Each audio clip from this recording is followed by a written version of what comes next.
নমস্কার, আমার নাম সায়ন মন্ডল। আমি একটা আবৃত্তি বলে শোনাচ্ছি।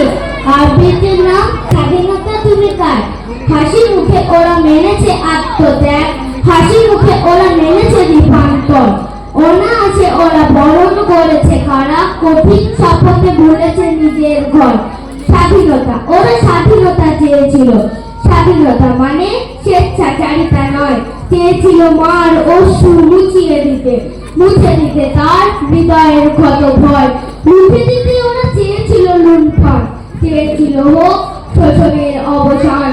বন্দির মান শিকল ছিঁড়তে চেয়ে দলে দলে ওরা সঁপেছে নিজের প্রাণ।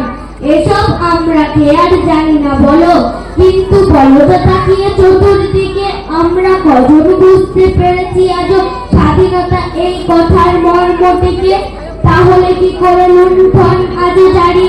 কেন বঞ্চিত খেটে খাওয়া মানুষেরা গুমড়িয়ে কেন অকালে এখনো ঝরে এ মাটির বুকে অগণন স্বপ্নেরা?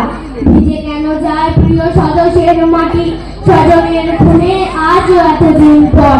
কেন জাতপাত ধর্মের নামে আজও ঝরে পড়ে প্রাণ, ছাই হয়ে পুড়ে ঘর? এই স্বাধীনতা চেয়েছিল নাকি ওরা? এর জন্য জীবন করেছে পণ, এর জন্য ঘরের বাঁধন ছিঁড়ে লড়েছে ওরা এভাবেই আমরণ।